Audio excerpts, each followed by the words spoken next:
Monsieur le maire de la commune de Nguéniène, ici représenté par ses conseillers, Monsieur les chefs de village, Monsieur le directeur de l'école élémentaire, Madame l'infirmière, chef de poste de santé de Fadial, Messieurs les professeurs, Messieurs les instituteurs, Messieurs le surveillant, Mesdames les surveillantes, Madame la responsable du corps de la paix, Madame la responsable du corps Africa, Monsieur le président de l'APE, Messieurs les membres de l'amicale des élèves et étudiants de Fadial, Mesdemoiselles, Messieurs les membres de l'amicale des anciens élèves du CEM de Fadial, chers parents, chers élèves, honorables invités, à vos rangs et qualités, trouvez à l'entame de mes propos mes salutations les plus cordiales. Chers invités, nous sommes réunis aujourd'hui pour communier dans la ferveur avec le gouvernement scolaire dans le cadre du déroulement de ses activités para- et périscolaires, mais aussi pour récompenser nos meilleurs élèves. En effet, cette cérémonie, nous tenons à la célébrer dans la sobriété. Auguste Assemblée, il me plaît de rappeler que le FOSCO est remplacé par le gouvernement scolaire. Ainsi, il faut entendre par gouvernement scolaire une nouvelle forme d'organisation de la vie scolaire mise sur pied pour asseoir la culture de la paix, la réussite, l'éducation à la citoyenneté, aux droits humains, à la démocratie et à la communauté éducative de manière démocratique et responsable. Bref, il a pour finalité d'éduquer et d'inculquer des valeurs civiques aux élèves, mais aussi de former des citoyens responsables, préparés à participer activement au développement de la patrie. Oui, former des citoyens responsables aux valeurs d'équité, de solidarité, de justice et d'honnêteté. J'ajouterai à cette liste l'amour et le respect du prochain. Chers invités, l'occasion nous est offerte aujourd'hui d'exprimer notre reconnaissance à nos infatigables partenaires et donateurs, parmi lesquels Tonton Étienne Sarr et la Fondation Angèle Rose. Si le CM de Fadial est dans le confort, nous le devons en grande partie à la magnanimité et à la générosité de Tonton Étienne Sarr. Trouvez ici l'expression de nos sincères remerciements. Notre profonde gratitude à la Fondation Angèle Rose et à Tonton Simon Faye pour leur soutien. Je tiens à préciser que désormais, en mémoire au défunt époux d'Angèle, un prix d'excellence François-Xavier Diouf sera décerné chaque année aux meilleurs élèves du CM. Chers partenaires et bonne volonté, que le Dieu de bonté répande sur vous et sur vos familles une pluie de grâce et de bénédiction. Honorables invités,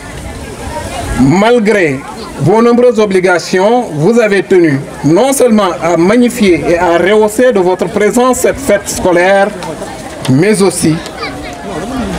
à œuvrer avec des largesses légendaires à la réussite de cette journée. Trouvez ici l'expression de notre profonde gratitude. L'expression de mes sentiments et remerciements au personnel de surveillance pour sa compétence et son amour du travail, au corps professoral pour son dévouement, sa disponibilité. Vos efforts consentis au quotidien nous ont valu d'excellents résultats au BFM de l'année 2003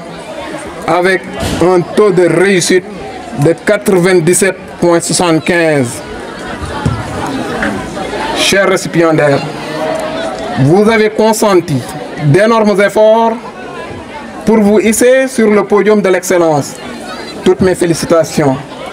Allez toujours de l'avant pour reprendre la devise des Jeux Olympiques. Plus vite, plus haut et plus fort. À Monsieur le maire, nous disons merci pour votre soutien indéfectible. Toutes mes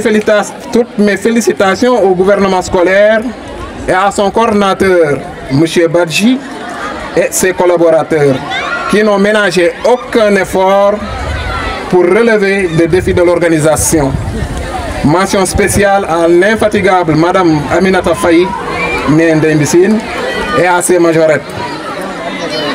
Chers étudiants, votre amour du CM n'est plus à démontrer. Que le bon Dieu vous le rende au centuple. Mes sincères remerciements à l'APE pour son engagement et son dynamisme. Chapeau à vous, élèves, pour votre présence massive qui témoigne de votre attachement à votre collège. Honorables invités, à vos rangs et qualités, auguste assemblée, je vous remercie pour votre très aimable attention et que la fête soit belle. Signé M. Raphaël Wali Diouf, donc principal du CM2 de Fadial. Monsieur Diouf, tout d'abord, dama leen di wax ne assalamu alaikum wa rahmatullah taala wa barakatuh. Gaay waxuñu maaleykum salaam de. Kon nag ani soxoma wala ma ne leen mbal do bokk ndax ngeen mën a ne fee de jam damay nuyu mbooloo mi fi teew yépp ci turu président René Diam dama bëgg vraiment ngeen tàccul ma ko loxo bu baax a baax a baax a baax a baax a baax ndax René xam ngeen ne lu mot 15 ans mi ngi fi ci école bi ànd ak école bi dawul tayiwul yox-yoxewul ndax bëgg rek réewam lii mooy bëgg sa bopp lii mooy bëgg sa dëkk kon René mi ngi lay nuyu di la sant ñun ñi nga xam ne waa ñooy APR bi yëpp di jël nuyoo bi di ko teg sa loxo di la wax ne merci beaucoup jërëjëf laay donc dañuy nuyu bu baax a baax bureau bi bees bi nga xam ne ñoo fi nekk ndax bureau bu bees bi gis ngeen ne membre yi ñu bari teew nañu tey ñiy jóge ba Colaay ñiy Fadial ñi fu nekk pour ñëw teewe ci bés bii waaye nag di nuyu aussi bureau sortant bi nga xam ne moo fi jóge ndax ñoom wax dëgg yàlla liggéey nañ fi liggéey bu mucc ayib liggéey nañ fi liggéey bu rafet taxaw nañu école bi ba ñu yegg ci fii waaye li ñuy wax naan gouverneur daal dañ koy continuer rek moo waral tey bureau bu bees bi ñëw jël relève bi fas yéene nag góorgóorlu bu baax a baax ci li nga xam ne ñoom ngeen leen dénk ba yeneen yoon bu ñuy def passation de service ñu xam ne ñii jot nañ ci def lii kon nag ñu ngi leen di gërëm bu baax di leen sant di gërëm bu baax a baax professeurs yi nga xam ne ñoo fi nekk yëpp jàngalekat yi ñu ngi leen di gërëm ndax li tax ma leen di gërëm mooy yéen xam ngeen ne résultat bi Fadial di am ci examen yi ay la yéwén xam ngeen ne neew na centre yu koy am kon ñooñu nga xam ne ñoo yor suñu doom yi di leen jàngal guddeeg bëccëg di def ci ñoom xam-xam ba bu examen ñëwee ñu am ci taux bu bari ñooñu jar nañu sant jar nañu gërëm waaye nag parents d'élèves yi ñoom ñi bàyyi seen doom itam ñu ñëw jàng si jar nañu gërëm jar nañoo sant ndax sa doom su nekkul ci condition bu baax am naa yaakaar ne bu ñëwee ci classe bi day nelaw rek waaye nag parents yooyu ñu ngi leen di sant ci wàll boobu bi nga xamee ne bàyyi nañ seen doom ñu ñëw jàng si waaye nag di leen ñaax ndax tey moom jataay bi dafa ruslu sax xam nga monsieur Faye bi muy wax boobu man maa ngi xalaat ci wàll boobu ndax imaginel fii boo demee li fi nekk ci élève ëpp na 300 élèves di dem mais xoolal parents yi fi teew tey boo leen compté motu sax fukki nit wax dëgg yàlla sa doom bu la jaralul bés boo xam ne bésu teraangaam la te nga ne yow bëgg nga ba ëllëgee doom boobu yor la kon dama ne dañuy nax suñu bopp dama ne loo jiwul doo ko góob te doom mooy investissement bu gën a wóor ndax loo def ci sa doom ëllëg amul pertement boo gisee toujours ñuy wax ne doomi yaay la ñuy gën a yërëm ñun góor ñi sa big sax bu ko sa doom manqué bu ñëwee ne la pap nga ne ko demal ci sa yaay bu buggee saak nga ne ko demal ci sa yaay bu buggee dàll nga ne ko demal ci sa yaay waaye doom boobu bu jàngee ba màgg ëllëg ku muy njëkk a xalaat du yaayam fekk na pap ji moo ko joxoñ kon nañu góorgóorlu ci suñu doom yi te xam ne moom la ñu am ñooy suñu yaakaar képp kuy yaakaar te yaakaaroo sa doom ëllëg dina ñëw nga jël yaakaar bi teg ko ci suuf kon parents d'élèves nañu gën a góorgóorlu xam li ñu am xam li ñu doon ndax tey ku gestu fii gis sa pap wala sa yaay sa xol day neex kon wax dëgg yàlla côté boobu moom am naa yaakaar ne parents yi bàyyi nañ ci seen loxo waaye nag wax dëgg fa yàlla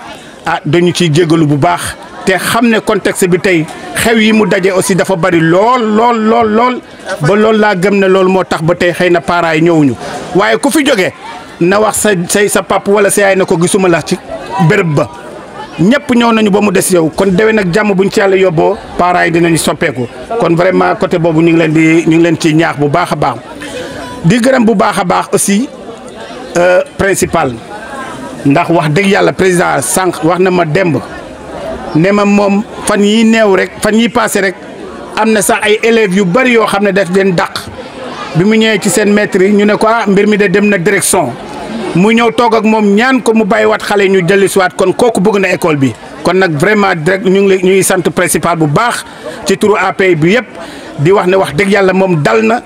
tey na bariwul problème te yaatal na te boole na boppam ci nit ñi ci dëkk bi kon vraiment principal aussi tamit ñu ngi lay sant di la gërëm ndax principal moo taxawoon léegi di kii buñ ci jógee li ngeen wax sànq rek xam ngeen ne école buy dox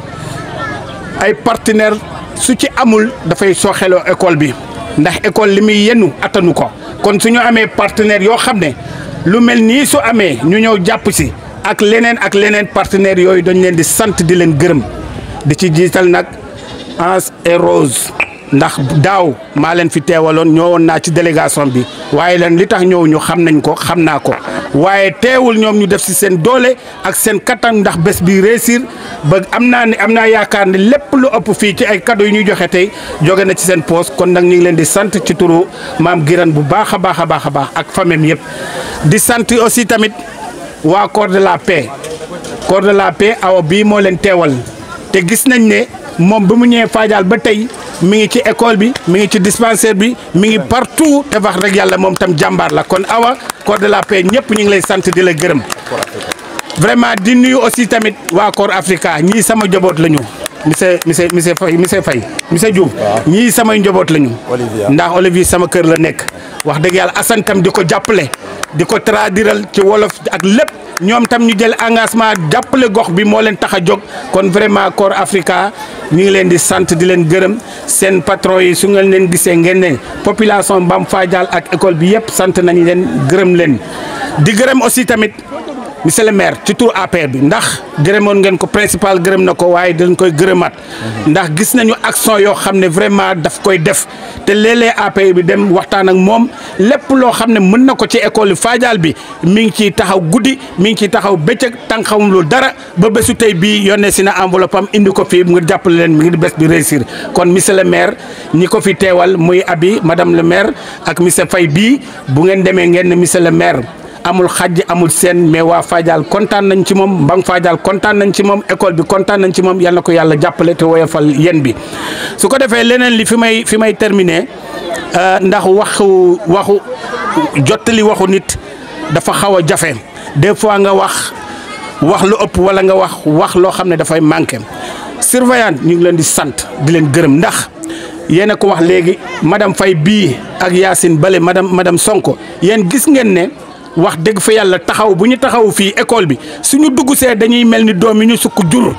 waxuma la dara éducation bi ñuy def ci ñoom balaa ñu dugg si ci biir rek wax dëgg yàlla loolu doy na boo solo sol bu rafetul sax ñu ne la génnal boo correctul rek ñu ne la demal ci biti nga correct kooku nag wax dëgg dañ leen di sant di leen gërëm te gis ngeen aussi tamit madame Faye wax dëgg yàlla ni muy encadré xale yi ci lii la nekk muy ci diine ji muy ci école bi muy ci social bi foo lamb madame Faye mi ngi fa kon ñu ngi leen di sant ci turu APR vraiment tàccu leen bu baax a baax a baax ndax wax dëgg bu lii doxee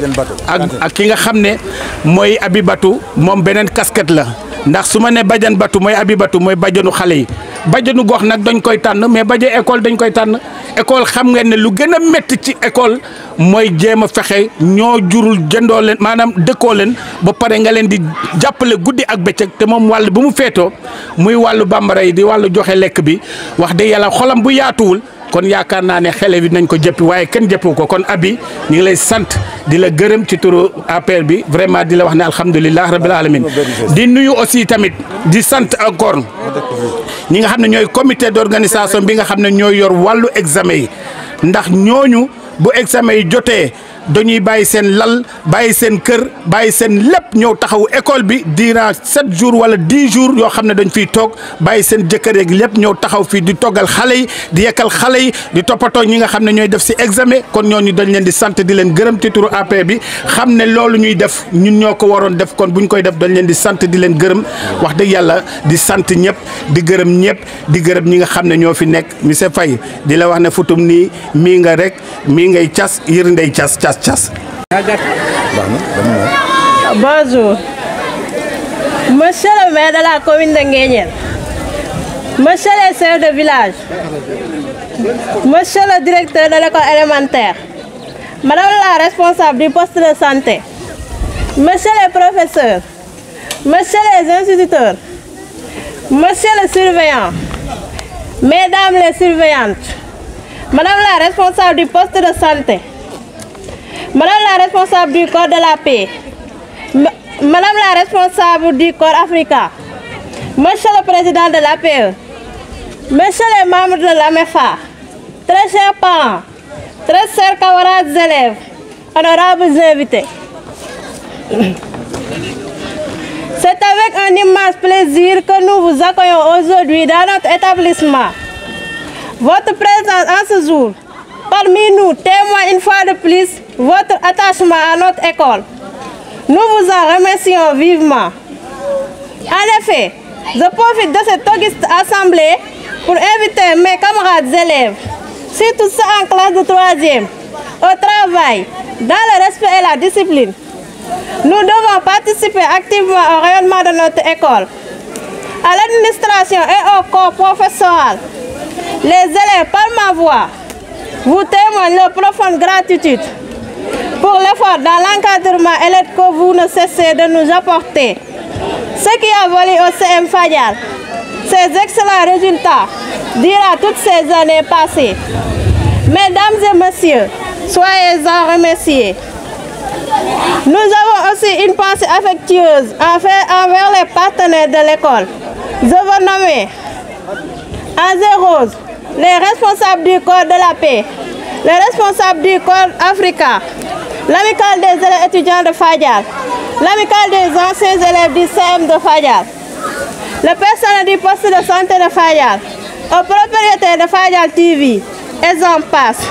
À vous, nous disons grand merci. Très chers parents, nous sommes conscients des sacrifices non négligeables que vous consentez pour notre réussite. Nous vous remercions votre reconnaissance avec une très grande humilité. Sur ce, mesdames, mesdemoiselles et messieurs, nous vous remercions de votre aimable. Que la fête soit belle. Chers professeurs, chers parents, chers invités, chers élèves, à l'entame de mes propos, je vous transmets mes sincères salutations les plus cordiales. J'éprouve un sentiment de réjouissance de représenter et de parler au nom du maire de la commune en cette journée solennelle de fête du gouvernement scolaire 2024. Au nom du maire de la commune de Nguéniène que nous venons représenter ici, Monsieur le maire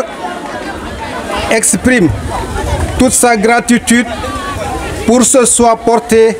à sa modeste personne et réitère son engagement et sa reconnaissance pour cette structure publique et souhaite être en parfaite collaboration avec vous pour l'éternité. Nous vous remercions de votre aimable attention, mais nous souhaitons aussi une bonne suite du programme. Que la fête soit belle. ne fii bërëbu fajukaay la waaye boo weesoo loolu mu ngi collaborer ak ñoom madame Diallo ñële di liggéey ensemble muy ñëw aussi parce que ku nekk xam na ne santé dafa yemul ci feebar faju ji waaye li ci ëpp mooy aaru balaa ngay feebar sa nekkin sa dëkkin fi ngay nekk ak yëpp nan nga war a mer ba éviter feebar d'abord parce que bañ a feebar moo gën feebar di dem dispensaire te pour nga fañ a feebar am na lu mu laaj mooy kan nga am benn comportement ba mel benn hygiène de vie ak yooyu yëpp te day ñëw ci école bi di jàppale xale yi ci loolu kon tàccu leen ko bu baax a baax la ci yokk mooy que ne day ñëw ak moyen ren kese ren du ma jàll ci yeneen mais ren kese awo ñëw na fi indi fi li mat 70 livres ñëw en classe de 6e mu ne ma livre élève bu nekk dañ koy jox benn livre mu ñibbeeg moom su ñibbeeg livre bi day lire chaque jour ñu jox benn 20 minutes rek mu lire ko ci livre bi bu paree mu jël benn papier boo xam ne ciy coloré man lire naa tey suba lire naa ginnaaw suba lire naa ba muy 1 mois donc ñëpp xam nañu ne ñoom Moustapha xam nañ ci dara lecture moom il faut nga pratiquer mooy tax nga mën a lire awa indi loolu ci anglais pour jàppale ñu def ko pour une classe la 6e B ñu pare ramasser livre yi jox ko 6e A waaye yemul foofu bi mu paree daa xool seen feuille lecture yëpp mu tànn ci juróom benn nit mu ne ñii dama leen di primer ah lan mooy prime bi maintenant lan la leen indil awa dictionnaire en anglais la leen jëndal ku nekk alors jëlal benn juróom benn dictionnaire bu nekk nga xool prime ñaata la loolu bëri na ñu tàcc ko bu baax a baax. Corps Africa toujours ci wàllu environnement Olivia ñëw na fi fan yële ne ñu yéen a ngi sànni loo xam ne mën na leen jëriñ ñu ne ko lan ay Olivia mun nañu kayitu ciment gis ngeen kayitu ciment bii mën nañ ci def dara ñu ne ko lan mu ñëw lemal xale yi kayitu ciment yi ak kool defar ko ba ñu am ci sac boo xam ne mën nga dem ci Ramagaku jënd fa ndugg ñibbi kon sac yi am na solo. voilà donc loolu am solo la waa Corps Africa ak waa Corps de la Paix sant nañ leen gërëm nañ leen kon ñoom la ñuy jox kàddu gi ñu am lu ñuy rotal ñu jox suñu. salaamaaleykum mbooloo mi bon je n'aurais commencé mon allocution sans dire d'abord bonjour et félicitations à toutes les personnes ici présentes. Je vais rappeler d'abord l'histoire qui nous lie Corps Africa et le Corps de la Paix. Vous savez, il y a des années, ici dans les communautés africaines, nous ne voyons que des volontaires du Corps de la Paix, des Blancs qui nous venaient des États-Unis, qui venaient ici pour œuvrer dans le développement de nos communautés africaines, plus précisément dans les communautés les plus vulnérables, les aider et les faciliter dans le développement durable, à soutenir le développement durable et à autonomiser les communautés. C'est dans ce sens une volontaire du Corps de la Paix qui était affectée au Maroc du nom de Louise Fanning. Lorsqu'il était en mission au Maroc, il y avait des jeunes, des petites, qui voyaient le merveilleux travail qu'il faisait à travers les communautés. Ces jeunes ont posé la question à cette belle dame Louise Fanning en lui demandant comment nous aussi nous pouvons faire pour intégrer le Corps de la Paix. Louise Fanning les a répondu: le Corps de la Paix est réservé seulement pour les Américains. Et ils ont demandé à Louise Fanning une opportunité pour eux aussi de pouvoir contribuer au développement des communautés de l'Afrique.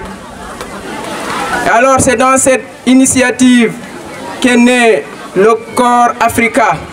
Louise Fanning a eu cette idée de créer Corps Africa, une ONG qui va engager des volontaires qui sont de l'Afrique, qui nous sont venus de l'Afrique, de tout d'ailleurs, de s'engager eux aussi dans leur propre développement, à soutenir les communautés,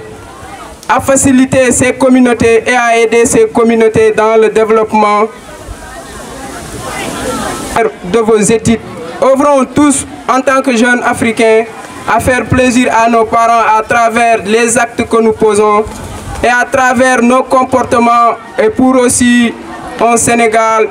meilleur avec nous tous. Il faut que nous travaillions ensemble, unis, main dans la main. Et merci vraiment au CM de Fadial et merci M. Diouf à votre collaboration. Merci à mes jeunes frères, merci à Corps de la Paix, merci Olive qui nous vient du Rwanda. Et cette belle collaboration avec le collège de Fadial et aussi avec la communauté. On remercie toutes les communautés de la commune de Nguyen. Parce que ici, le volontariat, pour faire le volontariat, il faut d'abord du support. Et ces communautés, ils nous ont soutenus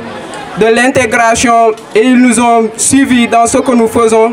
Et aussi, c'est ça qui signifie la belle réussite que nous sommes en train de faire. D'abord, je vais de commencer par les honorables invités. De féliciter également les élèves. De féliciter l'équipe pédagogique de l'établissement, mais également de nous, cette auguste assemblée. Bon, parole je ne m'y étais pas préparé, franchement, mais je ne sais voilà, comme M. Diouf l'a dit, nous sommes des étudiants, certes, mais nous considérons nous également comme des élèves jusqu'à présent, parce que nous sommes le fruit de cet établissement. Fii lañ jaar fii lañ jàngee ñoom ñii ñoo ñu formé donc tey bu ñu demee ba am benn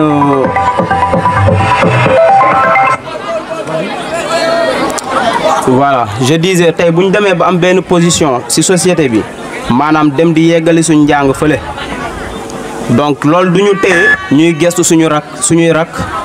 waa di leen di accompagner di leen di gunge également loolu moo tax. Nous soulevons ce panel qui est l'amicale des élèves et étudiants de Fadial. Rien que pour accompagner les élèves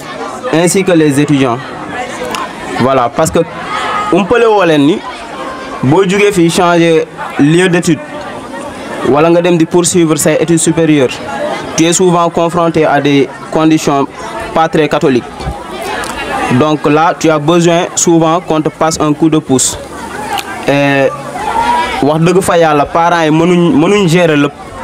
mën nañ tollu fi envoyer la xaliss ne la gérer sa bop mais mënuñ xam réellement conditions yi ngay dund. Donc je dis que c'est à travers les panels, à travers les associations,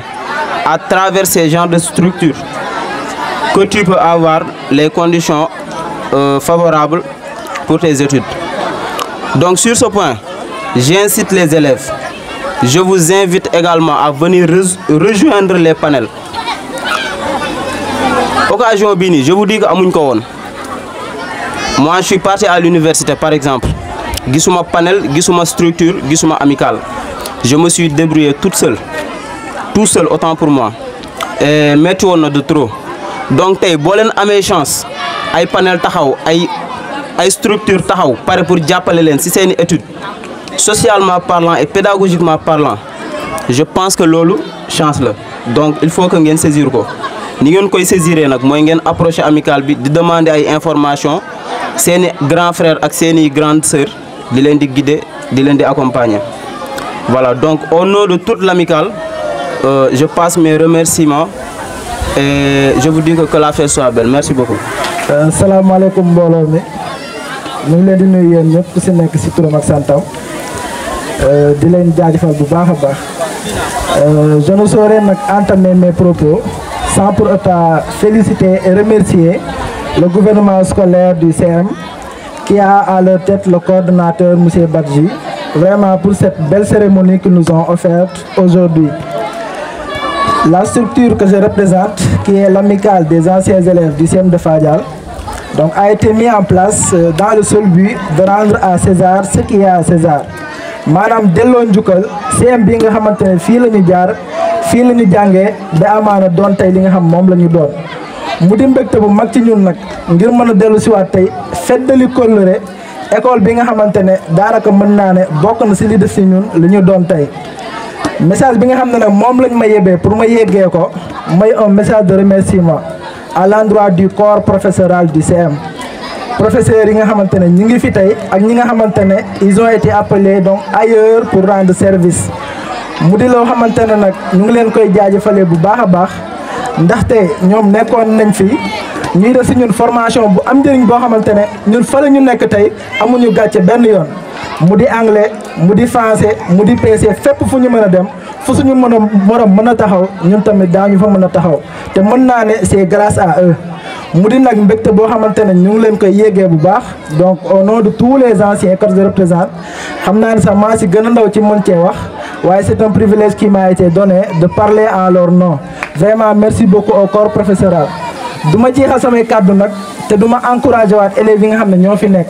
donc maa ngi gis vraiment ñuy dérouler ay activités lu ci mel ni club anglais lu ci mel ni gouvernement bi lu ci mel ni ay majorette ma leen di wax ne rek yéen a ngi si yoon bu baax bi c'est le bon chemin.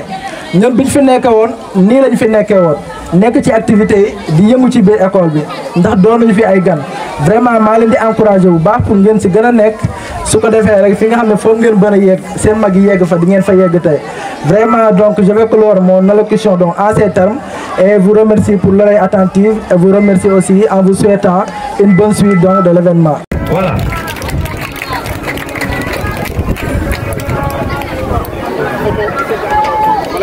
tur yi jox leen tur yëpp voilà Mamadou ana Mariam muy boobu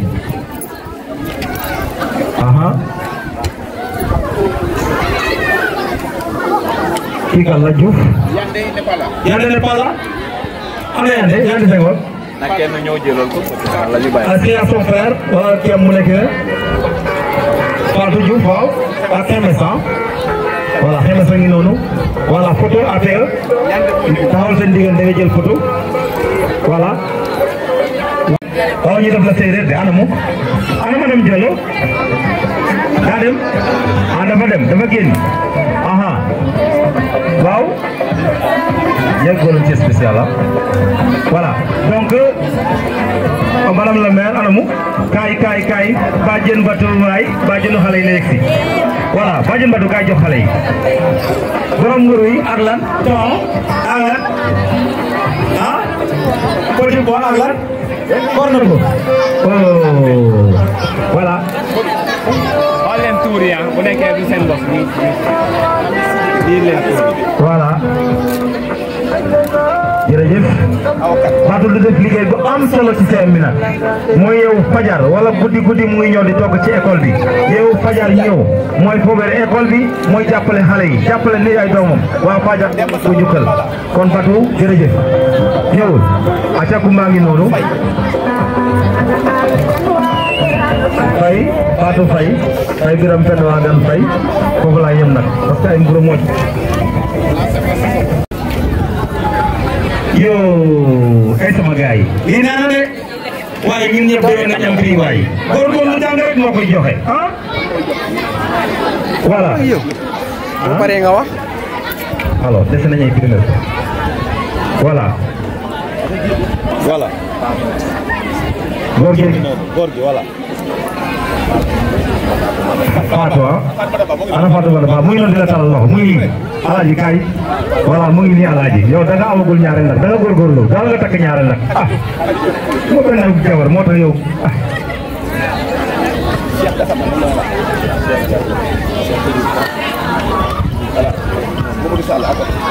voilà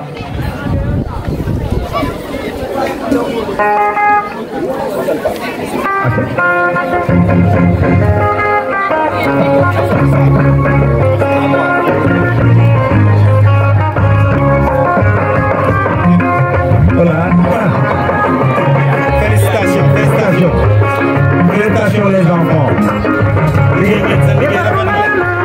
Félicitations bu baax a baax. Mooy de 16 yu nekk ay classe Xadi kaay fii ana mo ana Xadi kaay Xadi kaay ay boy yàlla lafal cat yàlla ko yàlla lafal cat ana yaayam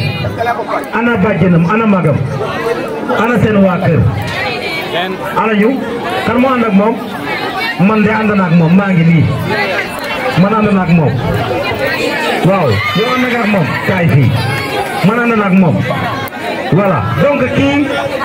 kii dafa sigil Sène Fadia moyen bi mu am tey defal département bi ñi gën a baax moyen ci la bokk waaw Khady Gueye moyenne 18,05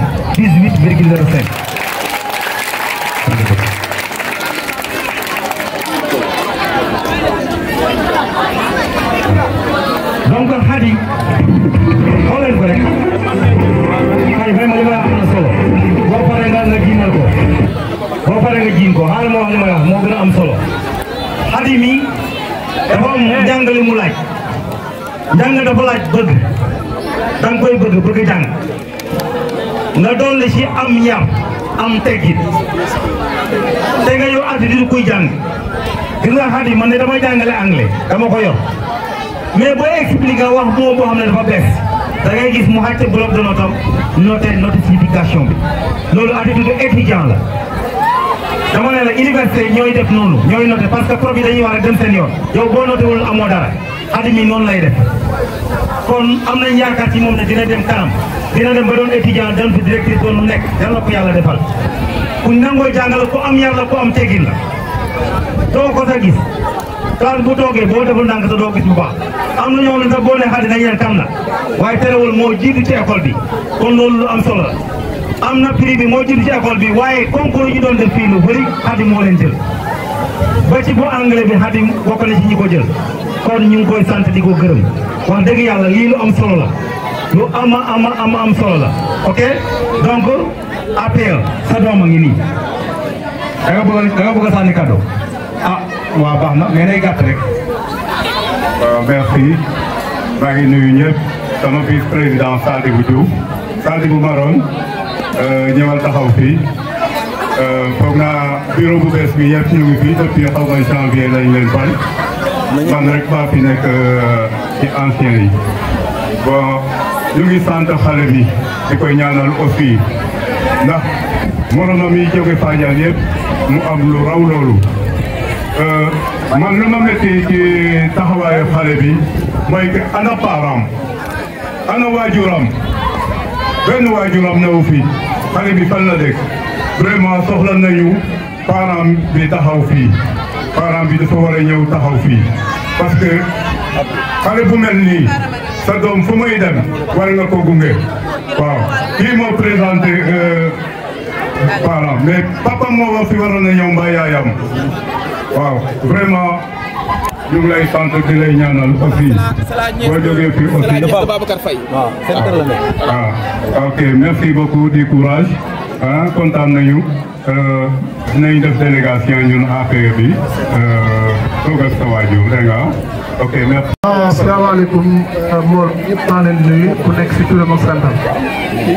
arrêté que dañuy wax ne damay joxe exercice yu bëri. je pense que doyul sax. li ñu wax si Khady Gueye mii doyen wax ko bëgg la laaj bëgg. te ku dul def exercice di moins mathématique bi may jàngale moom doo avancé.